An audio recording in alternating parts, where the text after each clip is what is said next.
Hello everyone, welcome to my channel. मैं आज आपके लिए जीके जीएस की स्ट्रैटेजी की कुछ टिप्स एंड ट्रिक्स लेकर आई हूँ जो आपकी जीके जीएस की समस्या को सॉल्व करने में हेल्प करेगा। जीके जीएस में तो ऐसे बहुत सब्जेक्ट है, बट पहले आपको स्टार्टिंग स्टैटिक जीके से करनी चाहिए, क्योंकि चाहे एसएससी के एग्ज़ाम्स हो या रेलवे की, इन दोनों में ये अच्छे खासे नंबर्स में क्वेश्चंस आते हैं। उसके बाद बारी आती है पॉलिटी और इकोनॉमिक्स की, क्योंकि इन दोनों सब्जेक्ट को जल्दी कवर किया जा सकता है, लेकिन आजकल के एग्ज़ाम्स में अब प्रश्न डायरेक्टली फैक्ट बेस्ड या डायरेक्टली आर्टिकल बेस्ड प्रश्न नहीं आ रहे, इसलिए इन सब्जेक्ट्स को ध्यान से पढ़ें।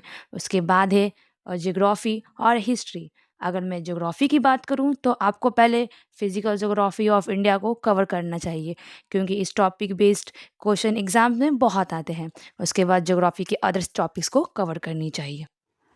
अब बात करते हैं हिस्ट्री की। इसमें स्टार्टिंग आपको मॉडर्न हिस्ट्री से करनी चाहिए, क्योंकि इसमें भी क्वेश्चन अच्छे खासे नंबर्स में आते हैं। इसके बाद हिस्ट्री के अदर्स टॉपिक्स को कवर करें।